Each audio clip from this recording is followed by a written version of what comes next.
ಎಲ್ಲ ಪೊಲೀಸ್ ಅಧಿಕಾರಿಗಳೇ, ನಕ್ಸಲ್ ಶರಣಾಗತಿ ಮತ್ತು ಪುನರ್ವಸತಿ ಸಮಿತಿಯ ಎಲ್ಲ ಮಾನ್ಯ ಸದಸ್ಯರುಗಳೇ, ನಾಗರಿಕ ಸಮಿತಿಯ ಸದಸ್ಯರುಗಳೇ, ಸ್ನೇಹಿತರೆ,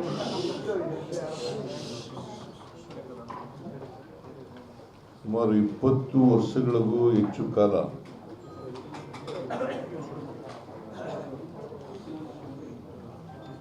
ನಕ್ಸಲ್ ಚಳವಳಿ, ಮಾವೋ ನಕ್ಸಲ್ ಚಳವಳಿ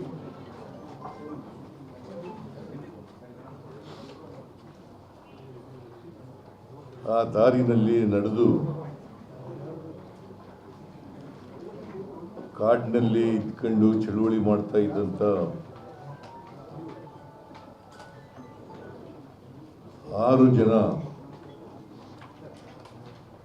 ನಕ್ಸಲೀಯರು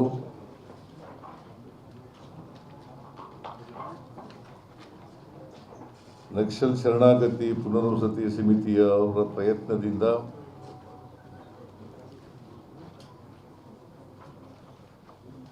ಸರ್ಕಾರ ಅವರಿಗೆ ಆಹ್ವಾನ ನೀಡಿದ್ದರಿಂದ ಇವತ್ತು 6 ಜನರು ಕೂಡ ಅವರ ಹೋರಾಟದ ಹಾದಿಯನ್ನು ಬಿಟ್ಟು ಪರಿವರ್ತನೆಗೊಂಡು ಇವತ್ತು ಮುಖ್ಯವಾಹಿನಿಗೆ ಬರಲಿಕ್ಕೆ ತೀರ್ಮಾನ ಮಾಡಿ ಇವತ್ತು ನನ್ನ ಮುಂದೆ, ಉಪಮುಖ್ಯಮಂತ್ರಿಗಳ ಮುಂದೆ ಮತ್ತು ಗೃಹ ಸಚಿವರು ಇವ್ರ ಮುಂದೆ ಮತ್ತು KJ ಜಾರ್ಜ್ ಅವರು, ಈಶ್ವರ್ ಅವರು, ಸುಧಾಕರ್ ಅವರು, ಇವರೆಲ್ಲರೂ ಕೂಡ ಇದ್ದಾರೆ, ಮಂತ್ರಿಗಳು, ಶಾಸಕರುಗಳು ಕೂಡ ಇದ್ದಾರೆ. ಇವರೆಲ್ಲರ ಮುಂದೆ ಮತ್ತು ನಿಮ್ಮ ಮುಂದೆ ಪೊಲೀಸ್ ಅಧಿಕಾರಿಗಳ ಮುಂದೆ ಶರಣಾಗಿದ್ದಾರೆ. ಅವರ ಹೆಸರುಗಳು, ಶರಣಾಗಿರತಕ್ಕಂಥವ್ರ ಹೆಸರುಗಳು: ಲತಾ ಮುಂಡುಗಾರು, ಲತಾ ಮುಂಡುಗಾರು,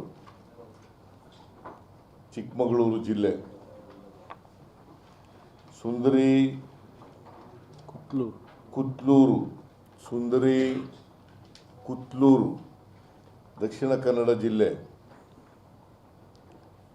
ಸುಂದರಿ ಕುತ್ಲೂರು, ದಕ್ಷಿಣ ಕನ್ನಡ ಜಿಲ್ಲೆ; ವನಜಾಕ್ಷಿ ಬಾಳೆಹೊಳೆ, ವನಜಾಕ್ಷಿ ಬಾಳೆಹೊಳೆ, ಚಿಕ್ಕಮಗಳೂರು ಜಿಲ್ಲೆ;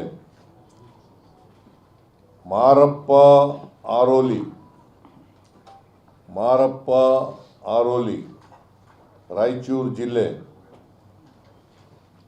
ಜೀಶಾ ವೈನಾಡು, ಇವರು ಕೇರಳದವರು; ಜೀಶಾ ವೈನಾಡು, ಕೇರಳ ರಾಜ್ಯ; ಕೆ ವಸಂತ್ ವೆಲ್ಲೂರು, ಕೆ ವಸಂತ್ ವೆಲ್ಲೂರು, ತಮಿಳುನಾಡು, ಇವರು ತಮಿಳುನಾಡಿನವರು. ಇವರು 6 ಜನರು ಕೂಡ ಇವತ್ತು ಶರಣಾಗಿದ್ದಾರೆ. ನಾನು ಕೆಲವು ದಿನಗಳ ಹಿಂದೆ ನನ್ನನ್ನು ನಾಗರಿಕ ಸಮಿತಿಯವರು ಮತ್ತು ಪುನರ್ವಸತಿ ಸಮಿತಿಯವರು ಭೇಟಿಯಾಗಿದ್ದರು. ಭೇಟಿಯಾಗಿ ಅವ್ರ ಜೊತೆ ಮಾತುಕತೆ ಎಲ್ಲ ನಡೆಸಿದರು. ಅವರು ಹೇಳಿದ್ರು, 6 ಜನ ನಕ್ಸಲರು ಶರಣಾಗಲಿಕ್ಕೆ ತೀರ್ಮಾನ ಮಾಡಿದ್ದಾರೆ, ನೀವು ಅವರನ್ನು ಸರ್ಕಾರದ ವತಿಯಿಂದ ಅವರಿಗೆ ಆಹ್ವಾನ ಮಾಡಬೇಕು ಅಂತ ಹೇಳಿದರು. ಹಾಗಾಗಿ ನಾನು ಒಂದು ಪತ್ರಿಕಾ ಹೇಳಿಕೆಯನ್ನು ಕೊಟ್ಟೆ. ಆ ಪತ್ರಿಕೆ ಹೇಳಿಕೆಯಲ್ಲಿ ಅವರು ಶರಣಾದರೆ ಕಾನೂನಿನ ಚೌಕಟ್ಟಿನಲ್ಲಿ ಅವ್ರಿಗೆ ಏನೇನು ಸಹಾಯ ಮಾಡಲಿಕ್ಕೆ ಸಾಧ್ಯ ಆಗ್ತದೆ. ಯಾಕಂದರೆ ನಕ್ಸಲರು ಶರಣಾದರೆ ಒಂದು ಯೋಜನೆ ಇದೆ. ಆ ಯೋಜನೆ ಪ್ರಕಾರ ಅವ್ರಿಗೆ ಅವರು ಯಾವ್ಯಾವ ಕ್ಯಾಟಗರಿನಲ್ಲಿ ಇರ್ತಾರೆ, ಆ ಕ್ಯಾಟಗರಿ ಆಧಾರದ ಮೇಲೆ ಅವ್ರ ಕ್ಯಾಟಗರಿ ಇರ್ತದೆ. A category, B category, C category ಇಂಥ ಎಲ್ಲ ಕ್ಯಾಟಗರಿಗಳಿರ್ತವೆ. ಆ ಕ್ಯಾಟಗರಿ ಆಧಾರದ ಮೇಲೆ ನಾವು ಪರಿಹಾರವನ್ನು ಕೊಡ್ತೇವೆ. ಮತ್ತು ಕಾಡಿನಿಂದ ಜೈಲಿಗೆ, ಜೈಲಿನಿಂದ ನಾಡಿಗೆ, ಕಾಡಿನಿಂದ ಜೈಲಿಗೆ, ಜೈಲಿನಿಂದ ನಾಡಿಗೆ ಬರಲಿಕ್ಕೆ ಸರ್ಕಾರ ಎಲ್ಲ ಪ್ರಯತ್ನಗಳನ್ನು ಕೂಡ ಮಾಡ್ತದೆ. ಮತ್ತು ಕಾನೂನನ್ನು ನಾವು ಕಾನೂನು ರೀತಿ ಬಿಟ್ಟು ಕೆಲಸ ಮಾಡಲಿಕ್ಕೆ ಸಾಧ್ಯ ಆಗಲ್ಲ. ಅದಕ್ಕೋಸ್ಕರ ಕಾನೂನು ರೀತಿಯ ನಾವು ಎಲ್ಲ ರೀತಿಯ ಸಹಕಾರವನ್ನು ಸರ್ಕಾರ ಕೊಡ್ತದೆ ಅಂತಕ್ಕಂಥ ಮಾತುಗಳನ್ನು ಅವರಿಗೆ ಹೇಳಿದ್ದೇವೆ. ಅವರು ಈ ಶಸ್ತ್ರಾಸ್ತ್ರಗಳ ಮೂಲಕ ಅನ್ಯಾಯ, ದೌರ್ಜನ್ಯ, ಶೋಷಣೆ ಇದರ ವಿರುದ್ಧ ಹೋರಾಟ ಏನು ಮಾಡ್ತಾ ಇದ್ರು, ಆ ಹೋರಾಟದ ಮೂಲಕ ನ್ಯಾಯ ಪಡ್ಕೊಳ್ಳಿಕ್ಕೆ ಸಾಧ್ಯ ಆಗಲ್ಲ. ವ್ಯವಸ್ಥೆಯನ್ನು ಬದಲಾವಣೆ ಮಾಡಲಿಕ್ಕೆ ಸಾಧ್ಯ ಆಗಲ್ಲ. ಇವತ್ತು ನಮ್ಮ ಸಂವಿಧಾನದಲ್ಲೇ ಅವಕಾಶ ಇದೆ. ನ್ಯಾಯಯುತವಾದಂಥ ರೀತಿಯಲ್ಲಿ, ಶಾಂತಿಯುತವಾದಂಥ ರೀತಿಯಲ್ಲಿ ಪ್ರತಿಭಟನೆ ಮಾಡಲಿಕ್ಕೆ, ಅನ್ಯಾಯದ ವಿರುದ್ಧ ಕೇಳಲಿಕ್ಕೆ, ಅನ್ಯಾಯದ ವಿರುದ್ಧ ಪ್ರತಿಭಟಿಸಲಿಕ್ಕೆ ಅವಕಾಶ ಇದೆ. ಇದನ್ನು ಬಾಬಾ ಸಾಹೇಬ್ ಅಂಬೇಡ್ಕರ್ ಅವರು ಸಂವಿಧಾನದಲ್ಲಿ ಅವಕಾಶ ಮಾಡಿಕೊಟ್ಟಿದ್ದಾರೆ ಅಂತ ಎಲ್ಲ ಹೇಳಿ ಅವರಿಗೆ ಮುಖ್ಯವಾಹಿನಿಗೆ ಬರಲಿಕ್ಕೆ ಭಾಳ ಪ್ರಯತ್ನ ಎಲ್ಲ ಮಾಡಿದ ಮೇಲೆ ಅವರೀಗ ಒಪ್ಕೊಂಡು ಮುಖ್ಯವಾಹಿನಿಗೆ ಬರಲಿಕ್ಕೆ ತಯಾರಾಗಿದ್ದಾರೆ. ಒಟ್ಟಾರೆಯಾಗಿ ನಮ್ಮ ಸರ್ಕಾರ ಕರ್ನಾಟಕವನ್ನು ನಕ್ಸಲ್ ಮುಕ್ತ ಕರ್ನಾಟಕವನ್ನಾಗಿ ಮಾಡಬೇಕು ಅಂತಕ್ಕಂಥದ್ದು ನಮ್ಮ ಉದ್ದೇಶ. ನಕ್ಸಲ್ ಮುಕ್ತ, ನಕ್ಸಲ್ ಚಟುವಟಿಕೆಗಳೇನಿದ್ದಾವೆ, ನಕ್ಸಲ್ ಹೋರಾಟ ಏನಿದೆ, ಆ ಹೋರಾಟ ಮುಕ್ತವಾದಂಥ ರಾಜ್ಯವನ್ನಾಗಿ ಮಾಡಬೇಕು ಅಂತಕ್ಕಂಥದ್ದು ನಮ್ಮ ಉದ್ದೇಶ. ಇವತ್ತು ಅನೇಕ ರಾಜ್ಯಗಳು ಈ ಥರದ್ದು ಪ್ರಯತ್ನಗಳನ್ನು ಮಾಡಿದ್ದಾವೆ. ಅನೇಕ ರಾಜ್ಯಗಳಲ್ಲಿ ನಕ್ಸಲ್ ಚಳುವಳಿ ಇದೆ, ನಕ್ಸಲ್ ಹೋರಾಟಗಳು ನಡೀತಾ ಇದ್ದಾವೆ. ಬದಲಾವಣೆ ಮಾಡಲಿಕ್ಕೋಸ್ಕರವಾಗಿ ಪ್ರಯತ್ನ, ಅದು ಒಂದು ದಾರಿ ಹಿಡ್ಕೊಂಡಿದ್ದಾರೆ ಅವರು. ಆ ದಾರಿ ಸರಿ ಇಲ್ಲಪ್ಪ, ಆ ದಾರಿ ಬಿಟ್ಟುಬಿಡಿ, ನೀವು ಸಂವಿಧಾನಬದ್ಧವಾದಂಥ ರೀತಿಯಲ್ಲಿ ಹೋರಾಟವನ್ನು ಮಾಡಿ ಅಂತ ಹೇಳಿದ ಮೇಲೆ ಇವತ್ತು ಅದನ್ನು ಒಪ್ಕೊಂಡು ಶರಣಾಗಲಿಕ್ಕೆ ಬಂದಿದ್ದಾರೆ. ಅವರನ್ನು ಇವತ್ತು ಸರ್ಕಾರ ಅದನ್ನು ಒಪ್ಕೊಂಡು ಅವರು ಈಗಾಗಲೇ ಅವರನ್ನು ಜಿಲ್ಲಾಧಿಕಾರಿ ಮುಂದೆ ಪ್ರೊಡ್ಯೂಸ್ ಮಾಡಿದ್ದಾರೆ. ಜಿಲ್ಲಾಧಿಕಾರಿ ಅವರಿಗೆ 6 ಜನಕ್ಕೆ ಏನು ಪರಿಹಾರ ಕೊಡಬೇಕು ಅಂತಕ್ಕಂಥದ್ದನ್ನು ಚಿಕ್ಕಮಗಳೂರು ಜಿಲ್ಲಾಧಿಕಾರಿ ಆದೇಶ ಕೂಡ ಮಾಡಿದ್ದಾರೆ. ಇವತ್ತು ಬೆಳಿಗ್ಗೆ ಅಲ್ಲಿಯ ಸರೆಂಡರ್ ಆಗಿದ್ದರು. ಅವ್ರಿಗೆ ಏನು ಕೊಡಬೇಕು ಅಂತಕ್ಕಂಥದ್ದನ್ನು ಹೇಳಿದ್ದಾರೆ. ಸೊ ಆ ಆದೇಶನೂ ಕೂಡ ಮಾಡಿದ್ದಾರೆ. ಎಲ್ಲರೂ ಜಿಲ್ಲಾಧಿಕಾರಿಯವರು ಆದೇಶ ಮಾಡಿದ್ದಾರೆ, ಚಿಕ್ಕಮಗಳೂರು ಜಿಲ್ಲಾಧಿಕಾರಿ. ಈಗ ನಮ್ಮ ಮುಂದೆ, ನಮ್ಮೆಲ್ಲರ ಮುಂದೆ ಅವರು ಬಂದು ಶರಣಾಗಿದ್ದಾರೆ. ಆ ಶರಣಾಗತಿಯನ್ನು ಒಪ್ಕೊಂಡಿದ್ದೀವಿ. ಅವರು ಮುಖ್ಯವಾಗಿ ಬರಬೇಕು ಅಂತಕ್ಕಂಥದ್ದು ನಮ್ಮೆಲ್ಲರ ಅಭಿಲಾಷೆ. ಅವರು ಶರಣಾಗಬೇಕಾದ್ರೆ ನಾಗರಿಕ ಸಮಿತಿಯವರು ಮತ್ತು ಪುನರ್ವಸತಿ ಸಮಿತಿಯವರು ಭಾಳ ಪ್ರಯತ್ನ ಮಾಡಿದ್ದಾರೆ. ಅವರೆಲ್ಲರಿಗೂ ಕೂಡ ನಾನು ಸರ್ಕಾರದ ವತಿಯಿಂದ ಅಭಿನಂದನೆಗಳನ್ನು ಹೇಳಲಿಕ್ಕೆ ಬಯಸ್ತಾ ಇದ್ದೇನೆ. ಜೊತೆಗೆ ಪೊಲೀಸ್ನವರು ಅನೇಕ ಅಧಿಕಾರಿಗಳು ಎಎನ್ಎಫ್ನಲ್ಲಿ ಕೆಲಸ ಮಾಡಿದ್ದಾರೆ. ಮತ್ತು ಇದು ಶರಣಾಗಲಿಕ್ಕೂ ಕೂಡ ಪ್ರಯತ್ನಗಳನ್ನು ಮಾಡಿದ್ದಾರೆ. ಅವ್ರ ಜೊತೆಯಲ್ಲಿ ಎಲ್ಲ ಪ್ರಯತ್ನಗಳನ್ನು ಕೂಡ ಮಾತಾಡಿದ್ದಾರೆ. ಅವ್ರಿಗೂ ಕೂಡ ಧನ್ಯವಾದಗಳನ್ನು ಹೇಳಲಿಕ್ಕೆ ಬಯಸ್ತಾ ಇದ್ದೇನೆ. ಅದು ಎಲ್ಲ ಪೊಲೀಸ್ ಆಫೀಸರ್ಗೂ ಧನ್ಯವಾದಗಳನ್ನು. ನಿಂಬಾಳ್ಕರ್ ಕೂಡ ಭಾಳ ನಮ್ಮ ಇಂಟೆಲಿಜೆನ್ಸ್ನ ADGP ಅವರು ಕೂಡ ಪ್ರಯತ್ನ ಮಾಡಿದ್ದಾರೆ. ಸೊ ಅವ್ರಿಗೂ ಕೂಡ ಧನ್ಯವಾದಗಳನ್ನು ಹೇಳಲಿಕ್ಕೆ ನನಗೆ 3-4 ದಿನಗಳ ಹಿಂದೆಯೇ ಹೇಳಿದ್ರು ADGP ಈ ಥರ 6 ಜನ ಶರಣಾಗಲಿಕ್ಕೆ ಅವರು ಒಪ್ಕೊಂಡಿದ್ದಾರೆ, ಶರಣಾಗ್ತಾರೆ ಅಂತಕ್ಕಂಥ ಮಾತುಗಳನ್ನು ಹೇಳಿದರು. ನಾನು ಯಾರಿಗೂ ಹೇಳಿರಲಿಲ್ಲ. ಆದರೆ ನಿನ್ನೆ ಇಲ್ಲ, ನಮ್ಮ ಅಲೋಕ್ ಮೋಹನ್ ಅವರು ನಿನ್ನೆ ಹೇಳಿದ್ರು ನನಗೆ ನಾಳೆ ಆಗ್ತಾರೆ ಅಂತ. ಮತ್ತು ನಮ್ಮ ಯಾರು ಮೋಹಂತಿ ಅವರು ಕೂಡ ಮೊನ್ನೆ ಬಂದು ಹೇಳಿದ್ರು. ಸೊ ಇವರೆಲ್ಲ ANF-ನಲ್ಲಿ ಕೆಲಸ ಮಾಡಿರ್ತಕ್ಕಂಥ ಎಲ್ಲರಿಗೂ ಕೂಡ ಧನ್ಯವಾದಗಳನ್ನು ಹೇಳಲಿಕ್ಕೆ ಬಯಸ್ತಾ ಇದ್ದೇನೆ. ನಾನು ಇವರೆಲ್ಲ ಯಾರ್ಯಾರು ಶರಣಾಗಿದ್ದಾರೆ, ನಾನು ಹೆಸರುಗಳಿಗೆ ಓದಿದ್ನಲ್ಲ, ಯಾರ್ಯಾರು ಶರಣಾಗಿದ್ದಾರೆ ಅವ್ರಿಗೆಲ್ಲರಿಗೂ ಕೂಡ ಶುಭವಾಗಲಿ ಅಂತ ಹಾರೈಸ್ತೇನೆ. ಮತ್ತು ಸರ್ಕಾರ ಅವ್ರು ಏನೇನು ಈಗ ಅಹವಾಲುಗಳನ್ನು ಹೇಳಿದ್ದಾರೆ, ಒತ್ತಾಯಗಳನ್ನು ಮಾಡಿದ್ದಾರೆ, ಆ ಒತ್ತಾಯಗಳನ್ನು ಕೂಡ ಎಲ್ಲ ಒತ್ತಾಯಗಳನ್ನು ಕೂಡ ಸಹಾನುಭೂತಿಯಿಂದ ಸರ್ಕಾರ ಪರಿಗಣಿಸ್ತದೆ ಅಂತಕ್ಕಂಥ ಮಾತುಗಳನ್ನು ಹೇಳಲಿಕ್ಕೆ ಬಯಸ್ತಾರೆ. ತಾಳಪ್ಪ, ಏನು ಒಳ್ಳೆ 7 ತಿಂಗಳು ಗುಡ್ದವನಾಗ ಆಡ್ತೀಯಲ್ಲ, ಸ್ವಲ್ಪ ಇರು ಕೇಳುವೆ.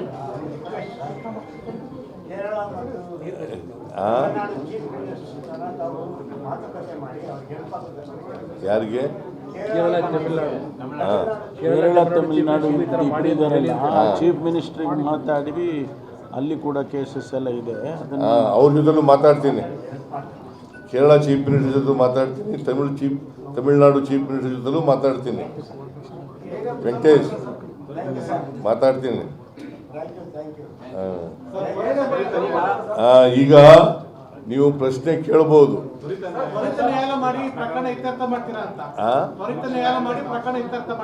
ಹೌದು, ತ್ವರಿತವಾಗಿ ಅವರಿಗೆ ನ್ಯಾಯ ಕೊಡಿಸ್ತಕ್ಕಂಥ ಕೆಲಸವನ್ನು ಮಾಡ್ತೀವಿ.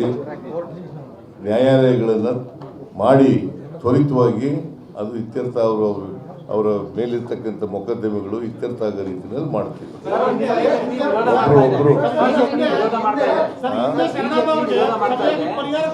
ಒಬ್ರು ಕೊಂದವರಿಗೆ ರೆಡ್ ಕಾರ್ಪೆಟ್ ಹಾಕ್ತಾ ಇದೆ ಸರ್ಕಾರ ಅಂತ ಬಿಜೆಪಿ ವಿರೋಧ ಮಾಡ್ತಾ ಇದೆ. ಹಂಗೆ ಇದ್ದಿದ್ರೆ ನ್ಯಾಯಾಲಯದ ಮುಂದೆ ಶರಣಾಗತಿ ಮಾಡಿಸಬಹುದಿತ್ತಲ್ಲ, ಮೈಲೇಜ್ ತೆಗೆದುಕೊಳ್ಳಕ್ಕೆ ಸರ್ಕಾರ ಈ ಕೆಲಸ ಮಾಡ್ತಾ ಇದೆ ಅಂತ ಬಿಜೆಪಿ. ನೀನು ಯಾವಾಗಲೂ ಬಿಜೆಪಿ ಪ್ರಶ್ನೆನ ಕೇಳ್ತೀನಿ ನೋಡಪ್ಪ. ಯಾರು ಸುನೀಲ್ ಅಂತನವರು ಮಾತಾಡಿದ್ದಾರೆ, ಅವ್ರಿಗೆ ಪಾಪ ಅವ್ರಿಗೆ ಇತಿಹಾಸ ಗೊತ್ತಿಲ್ಲ, ಸಂವಿಧಾನ ಗೊತ್ತಿಲ್ಲ. ನೋಡಪ್ಪ, ಇದು ಓದ್ಕೋಬೇಕಲ್ಲೋ ಇದು. ನೋಡಿ, ನಿನ್ಗೆ ಓದ್ತೀನಿ ನೋಡು. ಅಂಬೇಡ್ಕರ್ ಅವರು ಹೇಳಿರೋದು, first he argued that once we adopt this constitution, we must only utilize constitutional methods for achieving our social and economic objectives. This means giving up methods of revolution. This means giving up methods of revolution. Method of revolution, civil disobedience, non-cooperation and satyagraha.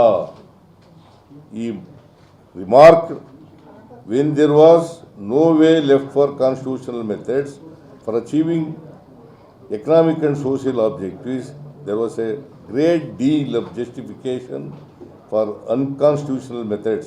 But where constitutional methods are open, there can be no justification for these unconstitutional methods. ಇದು ಬಾಬಾ ಸಾಹೇಬ್ ಅಂಬೇಡ್ಕರ್ ಅವರು ಹೇಳಿದರು, ನಮ್ಮ ಸಂವಿಧಾನದಲ್ಲಿ ಹೇಳಿರ್ತಕ್ಕಂಥ ಮಾತುಗಳು. ಗೊತ್ತಾಯ್ತಾ?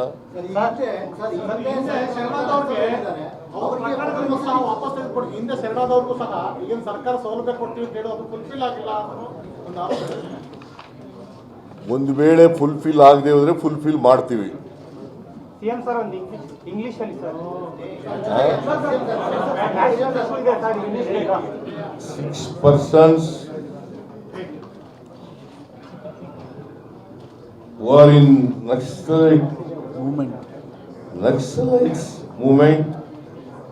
Naxalism movement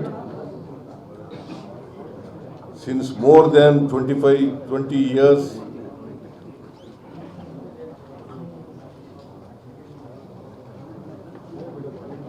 They have been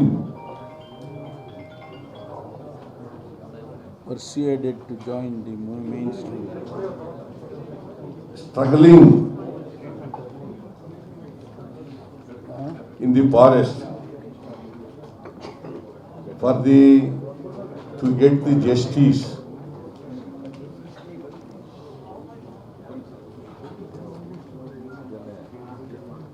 As Ambedkar put it, we have to get the justice through constitutional methods, not unconstitutional methods. This is what Baba Sahib Ambedkar said in the Constitution. Now they are convinced that they have to pursue their demands through constitutional methods, not through unconstitutional methods.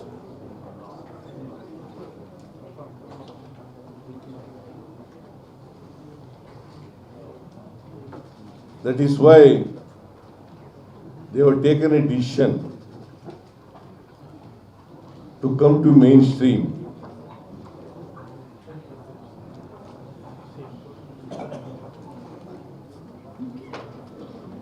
In this regard,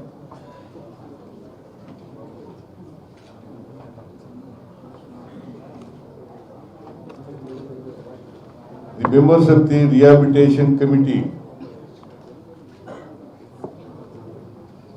negotiated between the government and the Naxalites. They could be able to succeed to persuade them to come to mainstream.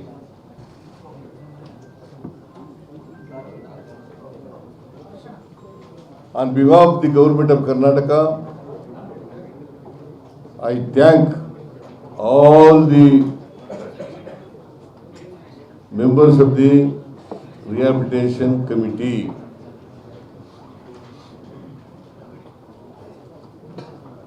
And I also thank the police officers who are in the ANF and also involved in this process. I thank them all.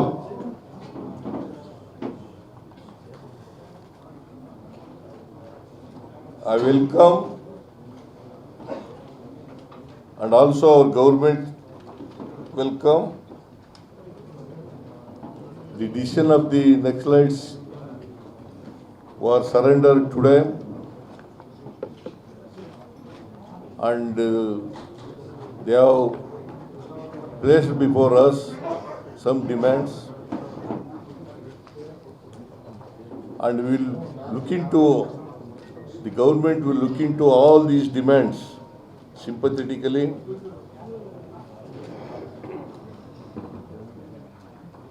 If necessary,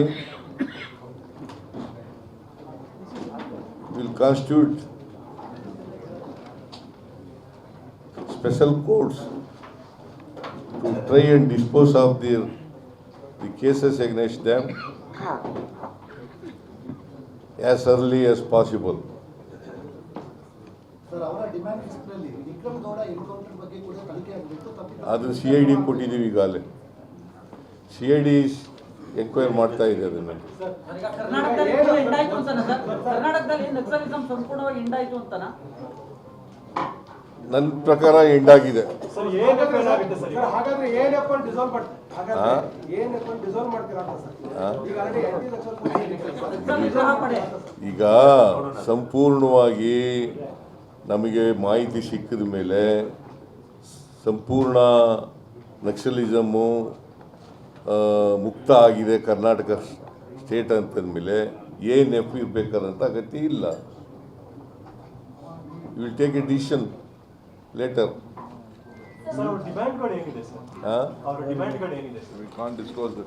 ಅವೆಲ್ಲ ನಾವು ಹೇಳಕ್ಕಾಗತ್ತೆ ಈಗ ನಿಮಗೆ. ಪರಿಸರ ವಿರೋಧಿ ಯೋಜನೆಗಳ ಬಗ್ಗೆ ಪರಿಸರ ವಿರೋಧಿ ಯೋಜನೆಗಳನ್ನ ಕೈ ಬಿಡಿ ಅಂತ ಡಿಮ್ಯಾಂಡ್ ಇದೆ. ಸರ್ಕಾರದ ಮಹತ್ವಾಕಾಂಕ್ಷಿ ಯೋಜನೆಗಳನ್ನ ವಿರೋಧ ಮಾಡ್ತಿದ್ದಾರೆ sir. You will decide in the cabinet and take a decision. Whatever the demands placed before us, we will discuss all the demands in the cabinet and we will take a decision.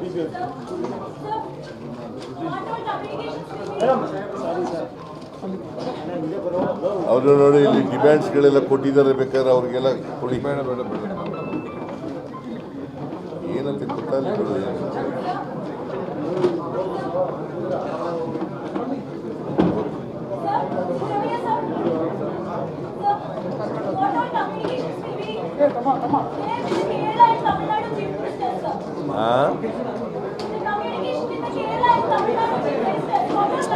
I will speak to him. I will speak to Stalin. I will speak to Stalin as so far as the K. Vasant Velluru is from Tamil Nadu. So far as he is concerned, I will speak to Stalin. Whatever demands he has with the Tamil Nadu government, I will speak to him. Also, Kerala also. Kerala also. Likewise, in Kerala also. The Chief Minister of Kerala, I will speak to him.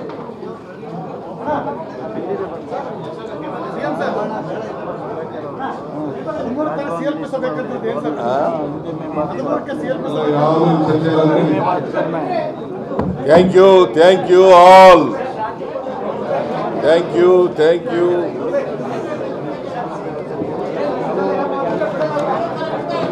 ಹೆಚ್ಚಿನ ವಿಡಿಯೋಗಳಿಗೆ ಪ್ರತಿಧ್ವನಿ YouTube channel subscribe ಮಾಡಿ, bell icon click ಮಾಡಿ.